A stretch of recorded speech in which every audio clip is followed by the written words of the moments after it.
Hi everyone, it's Jerry here with a video analysis on the quite big question, what is education for? In the video we're going to be comparing 4 different philosophical or ideological perspectives on the question, giving you some things to think about and some good ideas for you to relate to your own teaching practice. Now, first up, I do think it's worth just pondering over why this question is actually important. I don't think we get the opportunity to really unpack the aims of education enough in our everyday lives. We do often talk about making education more effective, about improving things, but we tend to assume that everyone has the same answer on what more effective or improved looks like. I think this isn't helped by the fact that certainly in contemporary educational theory, so policy, discourse, the language of effectiveness or improvement tends to focus on things like learning, engagement, development, which, while are kind of correct, they're kind of neutral terms. They don't really give us any useful information about what all of that work, that learning, that engagement is actually for. It doesn't tell us about why students are developing in a particular way, and I think that's a shame. The point here is that if we don't get clear about what the aims of education are, then we really do reduce our chances of achieving them. We get in our own way. This happens in kind of several dimensions. Firstly, if we don't address the question, we might just have practices that go against our own aims. We might not realise that we're kind of tripping ourselves up and pulling ourselves in another direction. Secondly, particularly when times are difficult, we won't actually be able to prioritise consciously between competing aims of education. For example, weighing up the balance between, say, the easy quantification of grades against the development of students' applied understanding. We won't have a language to make sense of which aim is more important or not. Finally, I think we might actually get to the place of realising that our aims themselves might actually be in some kind of tension. There might be a kind of internal conflict between the things we believe in, the places we're trying to get to. And ultimately, if we don't reconcile those tensions, we're going to go nowhere. So we do need to start engaging with the big question, start making sense of it. But I do think it's important to recognise that we're certainly not the first people to ask the question. If we look historically, we can identify some quite consistent different answers to what education is and should be for. So kind of competing philosophical movements that all have their own viewpoint on what the aim of education is. And if we can engage with those philosophical movements, we can really get a lot of mileage actually in better understanding what we think. I do need to say at this point there, of course, does exist quite a lot of debate in the academic literature, both about how answers to the question can be grouped, and also which kinds of theorists, which kinds of thinkers belong to each camp. Academics love to complain about this sort of stuff. We do need to generalise if we're going to start getting our way into this question, and I think that's kind of fine. So yes, it's complex, but we're going to present you with 4 simple philosophies to get our heads around. And the reason we're doing this is that it does actually provide us a great chance to make sense of the different kinds of opinions that are out there, start to group them, both our opinions and other people's opinions. But what it also enables us to do is to start evaluating what those opinions are in terms of their consistency and their defensibility. So we're not saying here that everyone has their view of education and that's all fine. We actually need to go a step further and start to say that actually we need better, we need more informed, more consistent and logical arguments for what education is for. Now, if we can do that heavy lifting, then we really help ourselves to develop a kind of inner professionalism, a sense of directiveness, an inner compass when thinking about how we educate and why we educate. And certainly we don't need to be academics, we don't need to be philosophers. So instead, really, this just enables us to make better, more informed, more aligned decisions when helping our students. So What follows for the rest of the video is a comparison of 4 kind of simplified philosophical movements. Now, I've drawn these from the work of Michael Shiro, who's a curriculum theorist from the States, and also from Thomas England, who's a Swedish philosopher of education. So you've kind of got 2 different sets of groups here, and I've kind of compared them, summarised them for you. What I do want to say is please do not treat these as 4 kind of basic elements. They're not like ingredients that are mutually exclusive. Really what we're talking about is quite a complex interwoven map of opinion. So see if you can work out for yourselves what kinds of differences, what kind of similarities do you spot across these 4. So first up we have perennialism, or a perennialist educational aim, and this is the ideology most commonly held by the scholar academic type. And I'm sure you can read quite a lot correctly into it just by that. A good way in here is to think about the comparison with perennial plants, which are particularly long-lived. The purpose of perennial education is really to pass on, is to keep alive some kind of body of accumulated social and cultural knowledge, say the canonical literature in medieval monasteries. This kind of education is concerned with enculturing students into particular ways of thinking, ways of being. So this could be about apprenticing students in the formal academic disciplines, say physics, philosophy, maybe Indian classical music. What's clear is that the role of experts is really important, so both in teaching but also in the creation of new knowledge. Conversely, the student is then positioned as an apprentice, and there's a kind of apprentice-master relationship that goes on. What emerges from that is a hierarchy. So the student is seen at the bottom of a pyramid that goes students, then teachers being more important, then academics as people that engage with advanced knowledge in the literature, and finally the kind of deification of knowledge itself. Now, perennialism often gets quite unfairly dismissed as kind of old school, traditional or transmission teaching. For a perennialist, teaching doesn't have to be about memorization. What it does need to do is to engage with the vital knowledge, the skills, the ways of thinking required by experts in the disciplines. The whole idea is that we should structure learning, structure curriculum according to the particular discipline and community that's being taught, i.e. to teach physics, teach children to be physicists. Some good examples of this kind of work come from people like Jerome Bruner, who worked in the 60s to bring subjects like anthropology and physics into child's learning in schools, using models like the spiral curricula.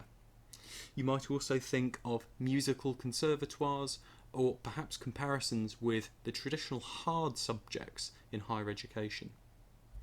The whole point of a perennialist approach is that we should, even in early years, apprentice students to think and act like experts.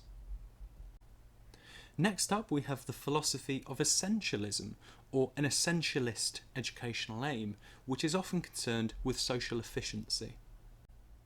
For an essentialist, the purpose of education is to improve society by training students to be better and smarter.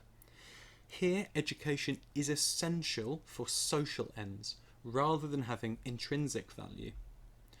Educators should be social engineers. They should identify the problems of the future and then teach those skills and knowledges that students need to overcome them.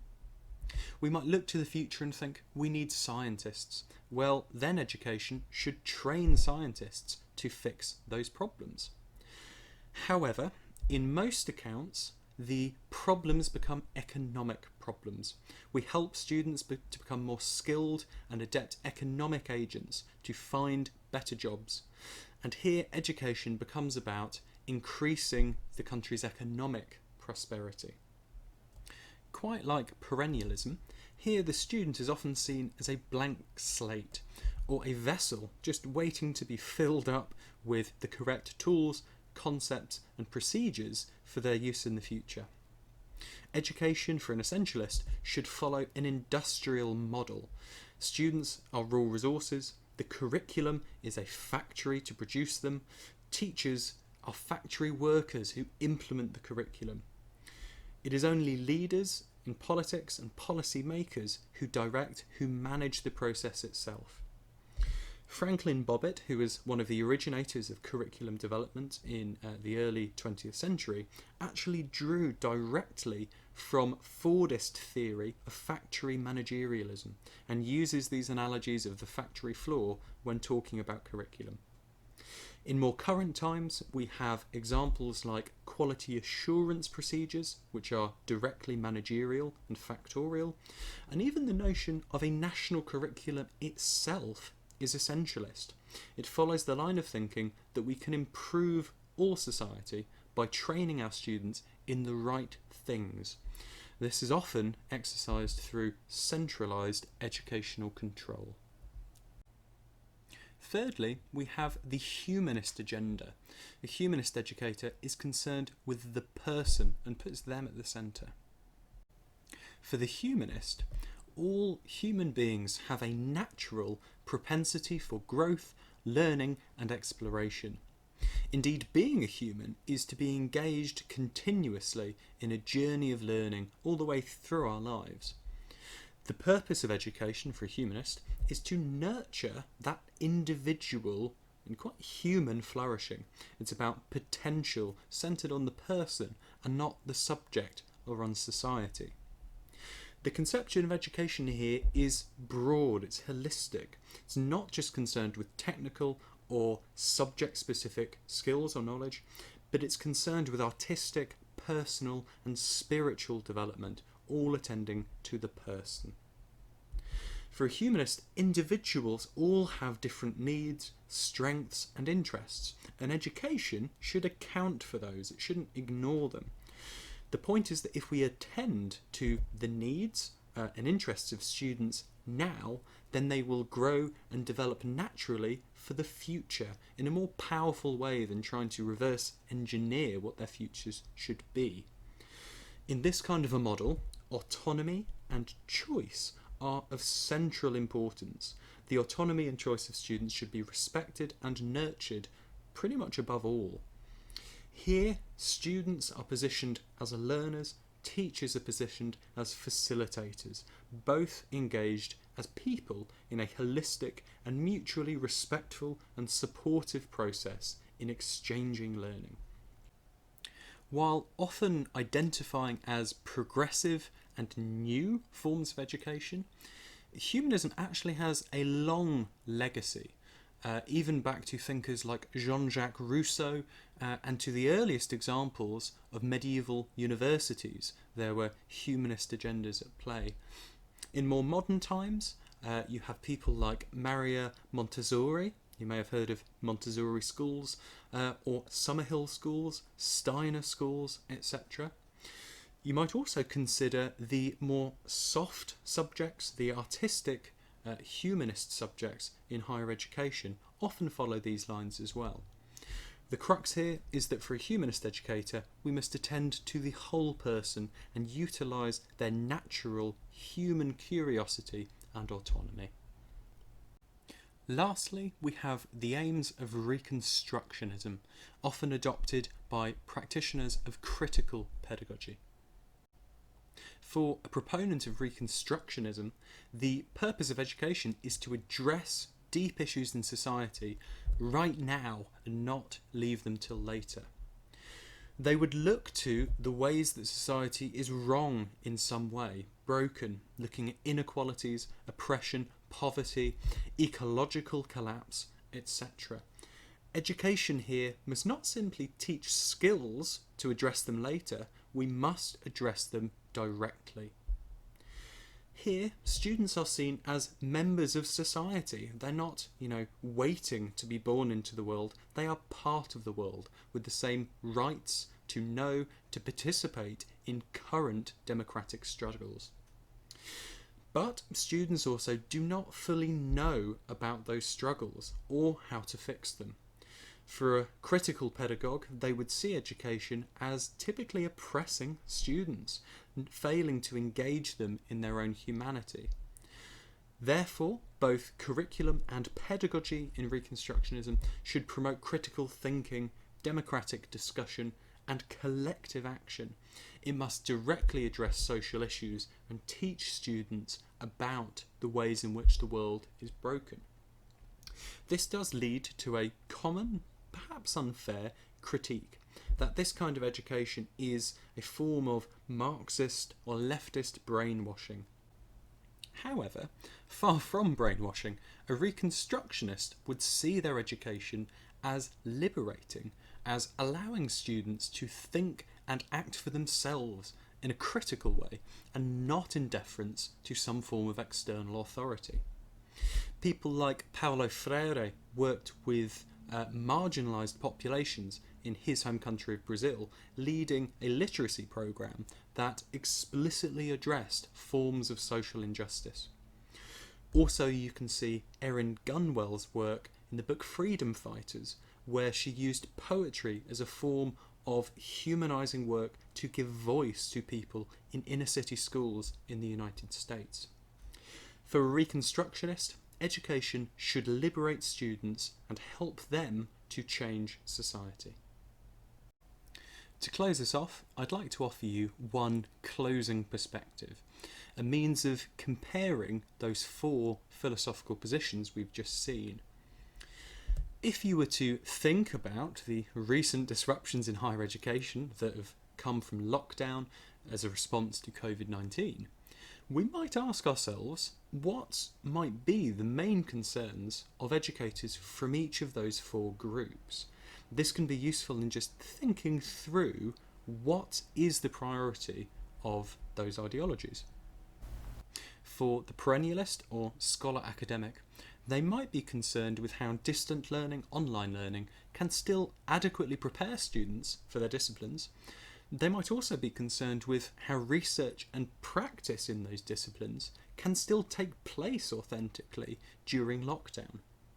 But they might also be interested, fundamentally, in how we can learn from COVID, from lockdown, about the world and about the subjects that we're part of.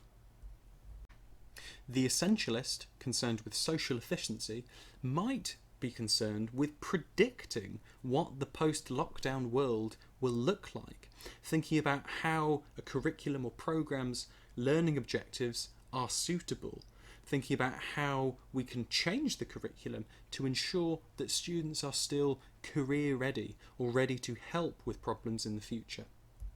For the person-centred humanist educator, they might just be concerned with, are our students okay? Thinking about how we might preserve human connection and community in an online environment. They might also be interested in how we can ensure equitable and differentiated access to teaching and learning, making sure our students' needs are getting met. And the critical pedagogue, the Reconstructionist, is probably could be concerned with who is not okay, thinking about what the crisis might reveal in terms of the fault lines in society, thinking about how education could reorganise to address those, and thinking about the new opportunities that might be presented for overcoming oppression in online teaching, thinking about how this could be transgressive and liberatory rather than disruptive. So that's it. Hopefully this video has given you some interesting things to think about in terms of what you think education is for, in terms of what the literature out there says on the topic, but also in terms of linking ideas, philosophies of education to tangible practices, thinking about why educators do specific things and why people have the concerns they do when thinking about teaching and learning. Take care.